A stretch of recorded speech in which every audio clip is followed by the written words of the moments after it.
Izvolite. Dobroveče, hvala vam što ste došli u ovoliku moju da pozdravite jednu od najvećih nada srpskog filma, Miljan Kutorin. Mislim da neću mnogo pogrešiti što vas ovako stavljam.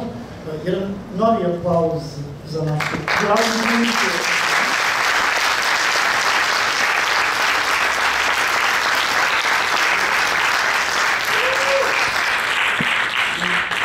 Ja ću dati samo par opštih natuknica u kom smeru bi možda moglo da ide ovaj razgovor. Naravno, naši gosti su večerašnje zvezde i samo ću zamoliti, bitno počeli ste sa Hot Dogsom, to je jedan od najznačajnijih filmskih festivala dokumentarnog filma u svetu. Na kakve reakcije naišao vaš film i kako su ljudi reagovali na razgovor i nakon projekcije? Hot Dogs je bio poslednji zapravo festival, Zagreb je bio juče poslednji. Počeli smo u Sarajevu,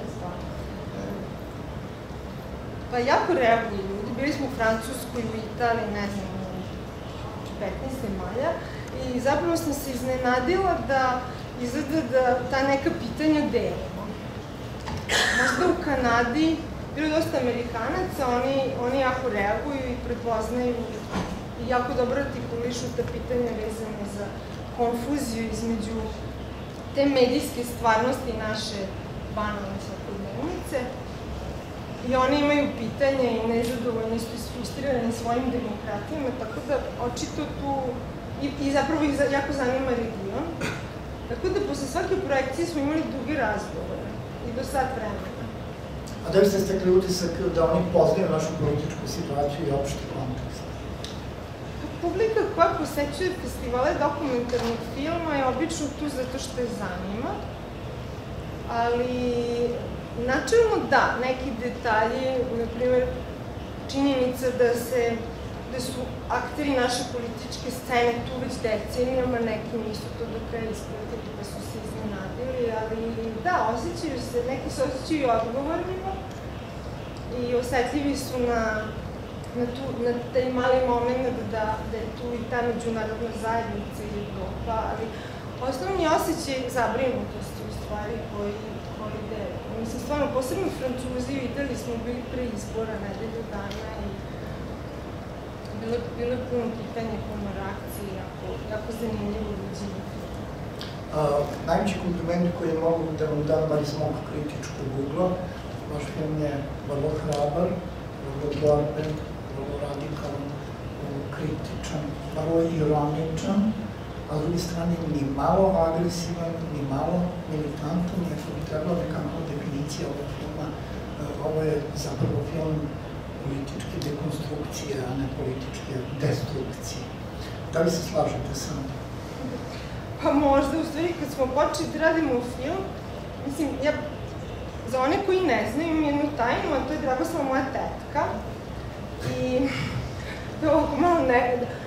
Ali, u stvari, ko je nekoga uticao? Tetka na vas ili vi na tetku? Pa upravo to, ja sam dugo živela u Belgiji, u Francusku, gde sam se školovala, onda sam se vratila ovde pre nekih 6-7 godina, jako sam htela da se vratim i da radim u Srbiji. I tetka je bila moje zapravo, zadužena za moje političko obrazovanje i tokom 90-ih me izveštavala šta se dešava iz njenog ugla, činila je veliki napor da budu u toku, da znaju ono što mediji nisu objavljivali. Snimali smo se za neke druge filmove, tako da je kamera bila u kući, ali kad sam poželjela da se bavim tom intoksikacijom medijima i tom svakodnevnom politikom koja je stvarno bila vrlo izražena. Kad se vratila u Srbiji, nisam istina odmah mislila na nju, ali sam želela da radim film sa nekom ženom, valjda i zato što je politika nešto za muškarce na ovim prostorima. I onda se u stvari vrlo brzo iskristalisali postojanje tog njenog arhiva, koji secka kad je Tito umro, jer je da kaže, to ćeš ti reći bolje, da nema deci šta drugo da ostavi, nego to nematerijalno blago i neke elemente da mogu da promišljaju stvarnost u kojoj žive. To je sigurno bio jedan poticaj, onda ona stvarno živi s tim televizorima, to nije ništa izrežirano, stvarno. Priče iz stvarnog života su stvarne, ima čak i radikalni, ali to nisam smela stavim u film da se ne pojave socijalni radnici, ali deca će pa priča nam operaciju Sablja, operaciju Sablja. Pa onda, prosto je u toj kući tako. Da li se vi slažete da možemo da kažemo u slučaju ovog filmu da je ovo film koji je potpuno film napravljen iz ženske perspektive?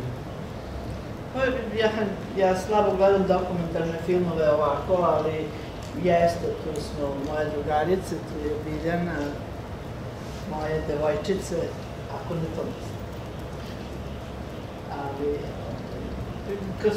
dok smo snimali film, ja nisam ni znala kakav će biti film. Mislim, njoj se dopalo kako se to kod nas sve događa i kad smo krenuli, onda je valjda ona kao režiserka shvatila šta može da od toga napravi i tako je napravila. Pa i stvarnost nas je negde napala, jer kad smo krenuli da radimo više, u stvari, nešto je prekidam, ali prvi take filma, to je videla Mira Mijočinović i baš mi na prvoj projekciji pitala pa što nisi to ostavila, ona mi je otvorila svoj arhiv i u stvari mi je prepričala tih 10 godina kad sam ja bila odsutna. Ali onda smo počeli da snimamo i prosto je krenula taj beskrajni ciklus izbora. Da, ja sam išla da kontrolišem svaki izbor, za mene je to stvarno bila jedna obaveza. I volim to da radim, a i baš sam mislila da vidim da li mogu da kradu ili ne mogu. I tamo gde mi dežuramo ne kradu, ali šta dalje rade, ja ne znam. Ali onda dok smo išli na stvarno te 2000. godine, kad su bili ti izbori oko 5. oktobra, pre 5. oktobra, onda su nas obučavali kako da, recimo, morate da gledate ispod nokta da li imaju grafit mali i onda samo ovako povuku prstom po listiću i taj nevažeći. A nevažeći je onaj dok se kutija okrene, kad se broje glasovi. Nevažeći je onaj koji ima crtu, bilo kako, bilo gde. A crtu povuku po onom gde je Koštunica dobio izbore. To je tada bilo, ili već koje 2000, mislim, ne znam, zaboravila sam. Zajedno, jer bio i Dekos i zajedno, i svugde sam ja bila i mene to stvarno zanimalo. Za vreme komunizma i Tita, kad sam ja bila u punoj snazi, mene ništa nije zanimalo i tad sam živela svoj život, nisam gledala, nisam znala ni ko je predsjednik vlade, znala sam ko su Tito i Jovanka i tako neke anegdote oko njih. Da moja tetka uvek rekla, kao moja tetka, kaže, nije Tito vezao mašnu i podvuku metotašnu, to su tada bile priče. Međutim, kad je počelo ovo zlo, kad se počelo raspravljati Jugoslavije, kad su počeli više stranački izbori, mene to jako zainteresovalo i stvarno mislim, i ono što sam rekla u filmu, to stvarno mislim da narod ima vladu kako zaslužuju, da sve od nas zavisi i da ne treba da sedimo kod kuće, da svi treba da idu na izbore. Ja uvek poštujem većinu. Znači, ako pobedi ova demokratija, ja ću da poštujem to i tog predsjednika ja poštujem i nikad nisam išla da nešto vičem protiv onoga koji je izabran. Ali pre izbora treba da bude sve regularno, ne. Ja imala 4 televizora, ali i dalje imam, ali ih ne gledam. Ja nemam šta da vidim i zovu sad preko interneta se informišem i na tu istinu, pa mislim, ja sam tugovala kada su, ali stvarno tugovala kada su ukinuli utisak nedelje. Ja to ne mogu i dan danas da preželim. Jedino bi sad mogla Olja da pita nešto stvarno i da to bude, da dobije odgovor i ako ne dobije da pita još, jer ona je takva, ja sam nju, ja i dalje, mislim, nju volim, nju obožavam i kad god negde naiđem na njen članak, čitam to. Mislim, meni ni ne treba da čitam, ja sve znam. Oni koji ne znaju to neće čitati i to je naš problem, oni sedmu pred dnevnik, gledaju dnevnik i sve nam je jasno i eto. A rekli ste da ne pratite dokumentarne filmove, da li to mislite na filmove koji su nastali u novije vreme?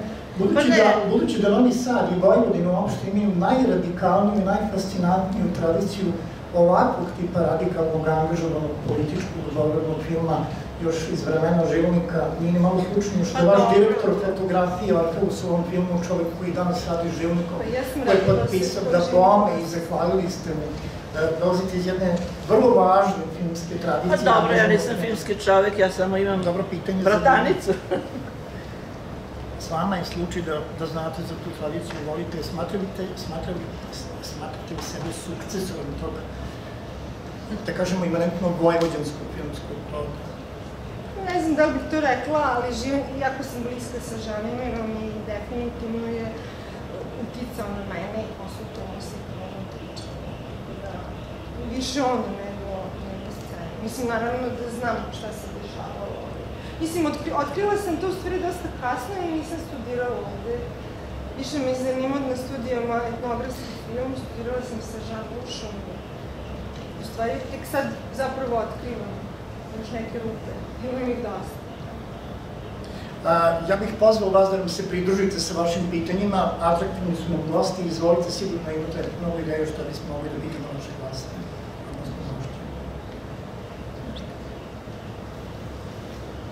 Izvolite. Dobro večer. Čestite Biljani, ali pre svega gospođi Dragoslavu. Za mene ste otkriće i ne znam da li Biljana ima tu ambiciju, ja bih imala ambiciju da snimam sa vama. Ne znam da li je to neka vaša nova karijera i hoću da vas pitam šta ste predavali? Ja sam završila metalurgiju u Beogradu na Tehnološkom metalurškom fakultetu i onda sam vraćala stipendiju u Bačkoj Palanci i tamo sam se zaposlila u školi i predavala sam stručne predmete, a moj suprug je predavao mehaniku, on je došao iz Beograda, rođen je u Beogradu, predavao je mehaniku i tu smo se upoznali. I onda tako mic po mic, zaljubili se i dobili stan, tada je to bilo, to je bila 70. godina, dali su nam stan da bismo ostali tamo, da bismo radili i sad što se tiče snimanja filma, ja mislim da je kasno, ja imam 72 godine. Ne, nije kasno. Ja predviđam blistavu karijeru. Hvala, izvolite. Dobro večer svima. Evo ovaka, igro slučaja, dotična gospođa mi je strina, ali nekad sam ja kao deca, njeni unuci bio u toj kući i delio iste ovake događaje, jako sam rodom odavde iz Beograda, rado sam išao u Bačku Palanku kao predivna, posjećivao taj dom. Ali ono što pamtim kroz te godine od malena, ona je kroz celu tu bujicu političkih dešavanja koji se neko od vas ovde seća, neko ne, često puta bila vizionski rastrojena i mnoge stvari predviđala. Što pre izbora i pogađala jako puno stvari, pa evo ovde, pošto ima dosta mladog sveta, da nam se Dragoslava obrati, još jedno da daje neku svoju viziju bliske i malo dalje budućnosti, čisto da ova deca znaju da onda ostane ovde da se trude rade ili bežanije odavde što pre. Mislim da, verujte mi, poslušajte. Hvala. Ja mislim da treba da ostanemo ovde, ovo je naša zemlja. Ja jako volim Srbiju, nikad ne bi otišla iz Srbije, iz moje Bačke Palanke. Ja nisam rođena u Bačkoj Palanci, ali iz okoline Bačke Palanke. Život je predivan, samo treba da obezbedimo sebi budućnost. Ja mislim da nama, naši stariji nisu ostavili dobru budućnost. A mi treba sad da se izborimo za to. Treba naći prave ljude koji će usmeriti. Nisam ja baš otkrila da ja sad dajem neke savete, ali postoje u Srbiji pametni ljudi koji se mogu čuti, ali sigurno ne na prvom domenu.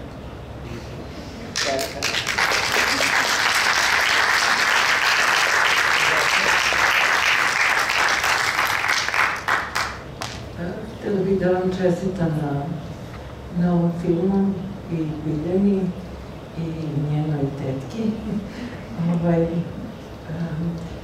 Hoću da kažem da me ono što čega mislim da me ovaj film nekako dotakao i nekako povezao se sa nekim tačkama u meni. To je zapravo, ja tako razmišljam da mislim da promene u životu nekako ne idu od spolja. One idu kroz ove razgovore ovo sa decom, sa nekim ljudima koji su bliski. Mislim da mi najviše u stvari što možemo da učinimo, to je da prenesemo neku svoju viziju života nekim ljudima koji nam veruju, da se brinemo o njima. Mislim, za mene su to najlepše scene u stvari. Kad vi razgovarate sa vašim unucima i kada, mislim, za mene je to najlepši deo filma.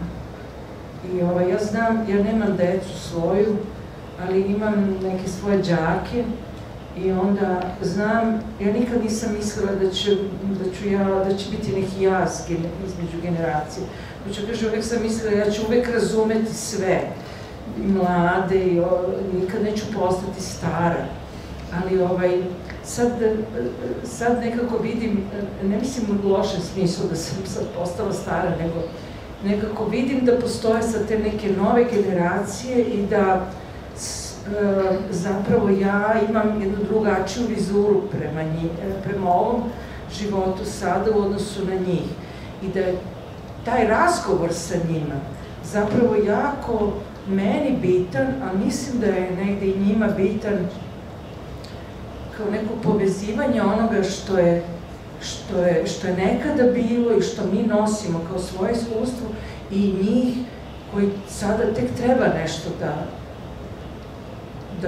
idu nekim putem. Tako da meni je ovo, zato je, kad ste govorili o ženskom, to je meni nekako neki ženski princip, ja sad opet ne mislim da je to ženski u smislu pola ženskog, nego eto tako, možda tako da ga nazovemo, nešto da zapravo istoriju gradimo kroz taj neki lični uticaj na ljude oko sebe, a ne preko govornica ili nekakvih programa i ideologija. Što ne znači da je to nepotrebno, ali eto, mislim, eto, zbog toga samo sam htjela da kažem da me to što nekako inspirisalo. Hvala vam, Mirjana, puno na ovom komentaru i hvala što ste došli. U stvari ste me podsjetili na 3 osnovna impulsa koje sam zaboravila. Prvi impuls je bio upravo ovaj film je negde počeo da nastaje u momentu kad su se desili beli listići i negde to je period kad sam se ja vratila i mi smo zajedno bili vrlo razočarane. Ja sam onda počela da razmišljam, dobro, ljudi su se razočarali više puta, letargični smo, ali koji je taj neki minimum stava, neki minimum unutrašnji stava koji je potrebno očuvati, čak i kad ne znam, čak i kad sam konfuzna, čak i u vremenima u kojima ova pesma koja je tako sletela negde u film poluslučajno, ali negde rezonuje i upozorava, koji je taj minimum nekog političkog ili građanskog stava kad sam totalno zbunjena. I zaključila sam da sam ostati budan i reći ne znam, ali ovo nije dobro što se dešava i jako bitno. Drugi impuls je bio taj baš ženski impuls, kao ok, slušamo, ali da li bi sve bilo isto kada bi više žene pričale i međusobno, a i na govornicama, a i u umetnosti. I mislim da isto ta aktivnost da se u našoj profesiji, da se ženama da više glasa, uopšte nije da se te brojke izjednače, nego da se stvarno da glas jednom malo drugačiji možda senzibilitetu i da se negde promeni ta paradigma uopšte. U tom smislu sam stvarno imala impuls jedne snažne žene, obične, iz provincije, ne iz intelektualne elite, koja nas je stvarno razočarala u više navrata i to je veliki problem i ovoga, a i drugih društava. I treći impuls je bio, namerno sam izostavila moju generaciju, u tom smislu nije bitno što je to moja tetka i nisam imala potrebu da, baš me zanimalo šta se dešava između generacije koja je odživela dobar deo života u Jugoslaviji i ove nove dece koja su osetljiva i kojima ne znam šta sistem uopšte pruža. Zašto ste izbjegli vašu generaciju? Pa zato što ja znam, dosta dobro znam kako moja generacija razmišlja, nama je negde tu život prepolovljen, zato što u ovom filmu su me zanimale ove dve generacije. Mislim, ja isto nemam decu, ali osjećam se užasno odgovornom i stvarno sam negde bila dirnuta, vratila sam se u velikom entuzijazmu i prvo mi je stvarno bilo šokantno da moj grad, živim u centru Novog Sada, nađem totalno razrovan, nekako, ta neka, valjda, idealizacija koja se događala tokom godina, sprem jezika, sprem onog što dolazi odavde. Na terenu sam našla potpuno drugu jednu situaciju, ali mislim, to je dokumentarni film i onda se on tako događa i u stvari je on na kraju trag i onda nije trag nekog razmišljanja, nekog procesa i nije baš skroz bilo jasno. Mislim, iako izgleda vrlo kontrolisano, jer ja stvarno u toj kući sam često sa kamerom i znam gde mogu da je stavim i oni stvarno ne reaguju. Da. A Gledana, recite nam od trenutka kad je vaš film zaživao i počeo da se vrti u ekranima, da li je bilo ikakvog političkog prigovora koji nije bio stručni, filmski, da je baš bila neka vrsta nekakvog malicioznog primjera mnogobrojnosti političkog tipa? Pa ne, jedini komentar je bio u Sarajevu, bilo je bar ljudi sa Kosova koji su mi pitali zašto sam ostavila taj komentar, zašto, kao, šta tu nije jasno, ali ne. Niste mi nikakvih problema? Da, sad. Pa ne. Pa ne, mislim, taj film je zamišljen kao politički film i... Što de facto jeste. Njegov filmski centar nije podržao posle na postprodukciji, jeste, ali se u stvari većina stvari posle desila sama, mislim, što su bile uključene kamere. I Dragoslava i sama snima, ima puno videokaseta, ali je bilo komplikovano sad to sve objašnjavati, ali ima vrlo bogat arhiv i to je ta stvarnost. Mislim, da ona nije zloupotrebljena, od nje je napravljena neka priča. Hvala. Izvolite. Evo, izvolite. Mene je film fascinirao, znači tema je sjajna, potpuno identifikaciju osjećam sa gospođom, pripadam, malo sam mlađa od nje, ali toj generaciji koja je bila protiv Miloševića, koja je sve vreme bila puna nade da ćemo doživjeti demokratiju, delim potpuno razočarenje ovih sadašnjih stanja. Moji su iz Vojvodine takođe i hoću da podsjetim da je recimo Vojvodina jedina regija gde Milošević nije pobedio. Ako se sećate prvih izbora. Ko je? Ko? Da, Vojvodina. Vojvodini Milošević nije pobedio. Kad se brojilo, znači, reformisti su mislili da su oni čak imali najviše glasa. Da. I ono što mi se čini da je jako bitno istaći, što vi kroz taj film faktički na neki način implicirate, to je da je neophodna dalja borba. Mi ne smemo da se predamo. Vaša prva rečenica je sjajna, s kojom počnem budu. Znači, svako ko ne želi da bude političar, on je neki način amor. I meni je, recimo, vrlo zanimljivo zašto se tolika izdaja desi svih tih naših principa od strane ljudi koji su mi toliko puno ne voli. Kad govorimo o tim ljudima, imamo jednu osobu ovde u sali, vrlo interesantno to kakva je to koncepcija. Znači, gospođa Koritovički ovde sedi ovde. Vrlo me interesuje kako ona, koju smo mi identifikovali sa nekim snagama pozitivno progresivni, je mogla da sedi ispred tog čoveka koji je oličenje svega onoga suprotno što smo mi mislili da ona predstavlja. Pa mi, kako postao mi zanima, možda nije lepo što ja mi sada prozivam na ovakav način, ali mislim, to me pitanje muči. Otkud jedan Rasim Ljajić, koga sam ja poštovao kao političara u tom društvu, otkud toliki intelektualci, toliki ljudi koji ne moraju da se prodaju, su prodati. Da su mi ucenjeni, da su mi zaista puni uverenja da ovaj naš vladar radi dobro. Znači, u svakom slučaju mislim, u svakom trenutku, u svakom mjestu treba da se borimo za tu istu.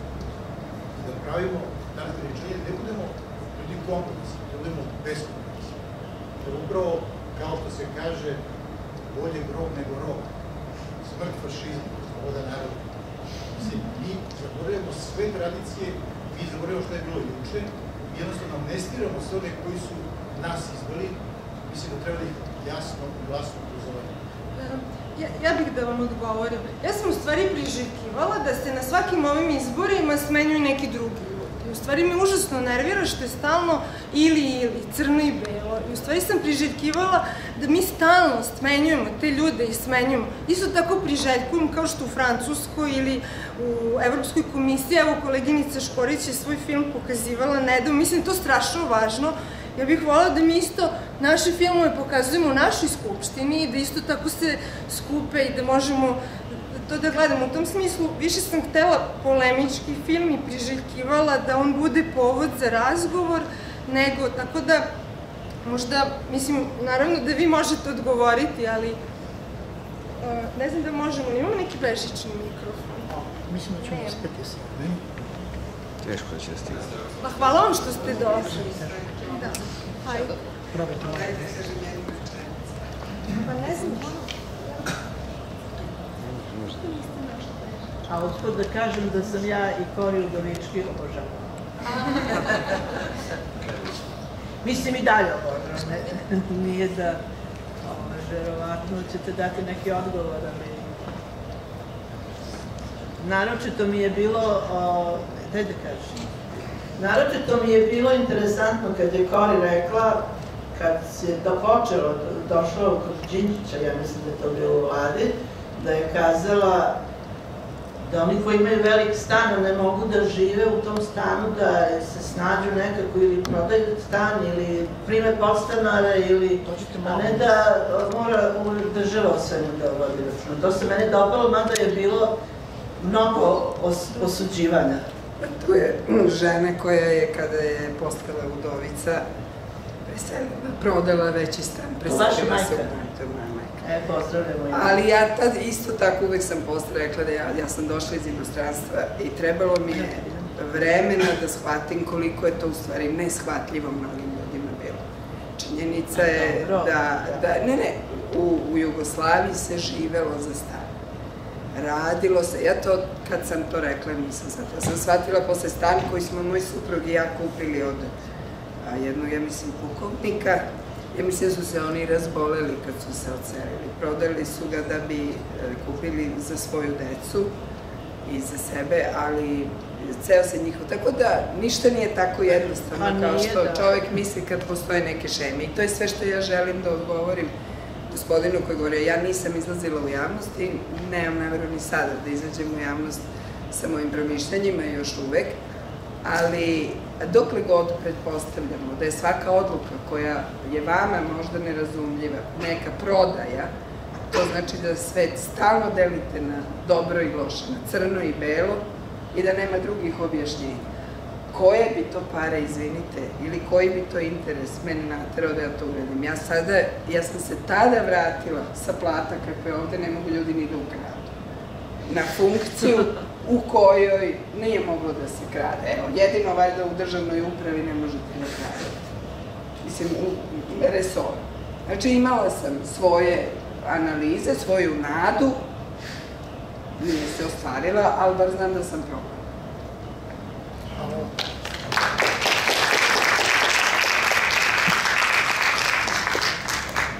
Izvolite. Sad identifikovano kao majka, ja ću dodati, što je ono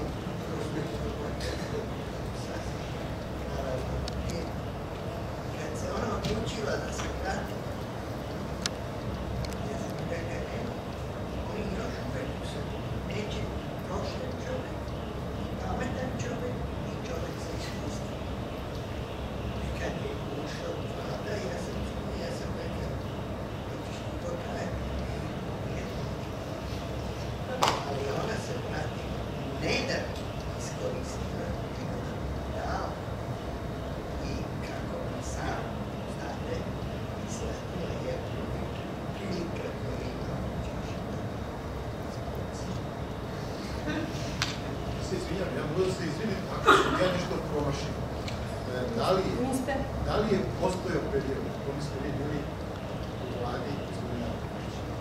Da. Koliko tome? Znači, vi niste odgovorili uopšte na moje pitanje. Niste.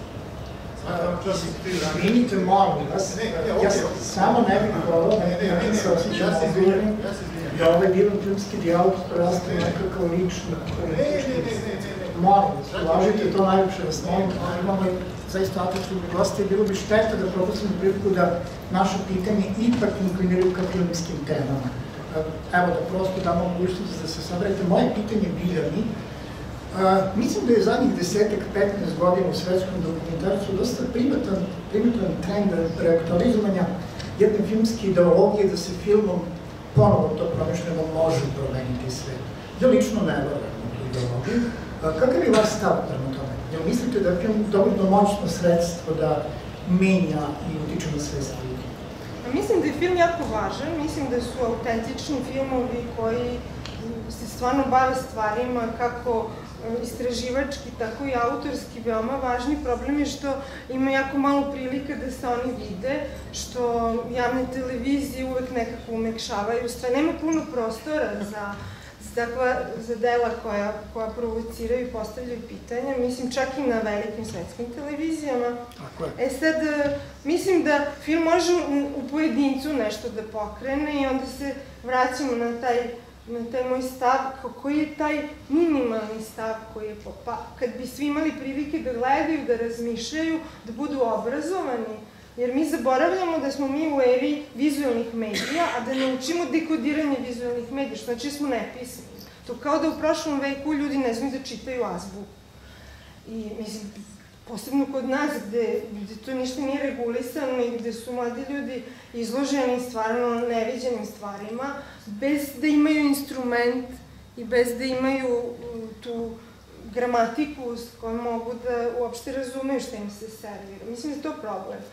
Ali u jednom slobodnom svetu gde bi moglo slobodno da se polemiše, možda bi bilo moguće da film. Mislim, posle ima konkretnih primjera filmova koji su stvarno uspeli da promene nešto, to su više aktivistički filmovi ili filmovi koji ukazuju na probleme u čitavanju istorije, na ekološki probleme i tako dalje. Tako da, koji su menjali zakone i naravno da je to moguće. I u tom smislu menjali svet. Hvala vam. Izvolite. Imate li možda procenu koliko će naših ljudi moći da vidi neka barem okvirna cifra, gde ćete sve moći da prikažete film, zato što je ovo jedna od kvalitetnijih animacija ka političkom promišljanju koju sam ja videla i puno hvala na filmu. I sa ove emotivne strane on ima neke aspekte koji povezuju generacije i koji u tom kontekstu vrlo kvalitetan i meni drag, ali me interesuje, znači ovaj efekt o kome sad pričamo, koliko procena, koliko će naših ljudi moći da vidi. Naravno, RTS ne bih pominjala. Pa zapravo RTS je u stvari, ne znam sad da su baš pažljivo proučili film, ali RTS je bio dosta aktivan u najavi filma. Sad ne znam, čak Nikola Popović koji sad zajedno s Filmskim centrom čini dosta veliki napor i uveden je taj novi slot. Sad da će ovaj film biti prikazan ili neće, to ne znam, vidjet ćemo. Ali vidjet će ga puno ljudi, zapravo ću sad iskoristiti priliku da se zahvalim nekolicini kolega koji su u sali, pre svega mojoj koproducentkinji Lejli Dedić sa Al Jazeera Balkans i Seadu Kraševljakoviću koji su ovde u sali.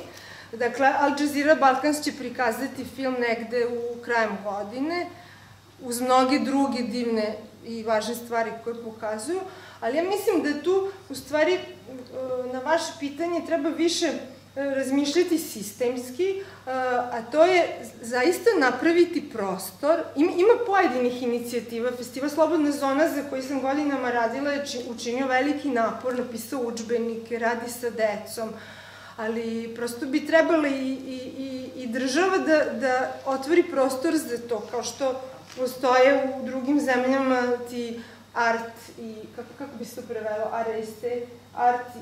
umetnički i esejski filmovi. Trebalo bi da postoji neki način da se takvi filmovi podrže i da opstanu u konkurenciji sa ovim zabavnim američkim i stranim programima, jer, mislim, ja ću dati film svima, svim Cinepleksima i svima, ne moraju čak ni da mi plate, ali ne znam ko će to pokazati. To je sad pitanje. I mislim da je jako važno da se zaista autentično, bez cenzure, podržavaju takve inicijative. Tu stvarno jako zastajemo. I ima divnih primera, mislim, Francuska je stvarno veliki primer, u tom smislu Kanada takođe. Na primjer, u Kanadi će ga vidjeti jako puno naših ljudi, jer ga je ovaj naš festival u Torontu tražio i tamo ima stvarno užasno puno ljudi se iselilo. To je baš u stvari tužno.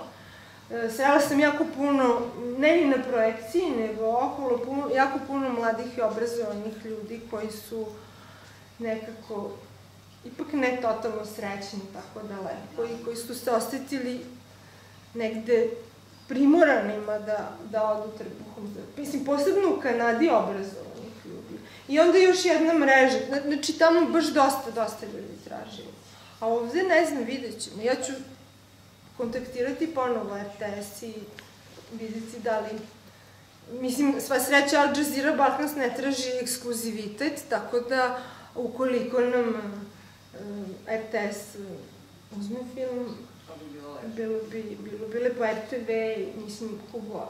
A inače ću ja stvarno učiniti sa kolegom Petrom Mitrićem koji je vodio Pariški festival, stvarno imamo plan da idemo po malim selima i da, mislim, po zabačenim krajevima i to je negde i bila motivacija. I u stvari je to uticalo i negde na formu filma, pošto ja više možda radim eksperimentalno i dolazim više iz čiste umetnosti, a za ovaj film je bilo bitno da negde bude vrlo jednostavan i razumljiv i ljudima koji nemaju neophodno neku jako veliku vizualnu kulturu. Da, sad kad Da, pardon. Sugestija da pravite film o prikazivanju filma po Srbiji, bilo bi jako zanimljivo. I o tome smo razmišljali, da. Pošto sam počela sa predstavljanjem, htela bih samo da predstavim još, osim Dragoslave, tu je i Dragan. Moj teški Dragan.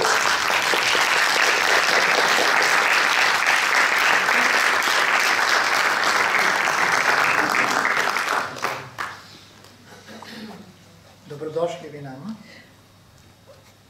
Tu je moja koleginica i asistentkinja, mlađa producentkinja Dunja Subašić iz VK Film. Zatim Teodora Vulović koja je bila sa nama tokom jednog dela ovog procesa. Tu je gospođa Emilija Sedler, velika evropska, da kažem, pravnica, koja nam je pomogla s nekim dosta teškim pitanjima koprodukcije. Bilo je tu svašta, ali smo se iskobili. Hvala vam. Tu je naša koleginica Tina Hajon, koja nam je pomogla sa promocijom i distribucijom kroz njenu malu kompaniju Pari Pikule. I koja radi divne projekte. Na primjer, to bi trebalo uvesti isto kod nas, i Kritar Cinema. Oni idu po isto malim gradovima i ne kažu šta će pokazivati, iznenade publiku. Pa tu može svašta da se nađe. Jesam nekog Dunja zaboravila. I naravno hvala Filmskom centru i Sekretarijatu za kulturu Vojvodine i gradu Bačka Palanka i mnogim drugim kolegama koji nisu ovde. Hvala vam.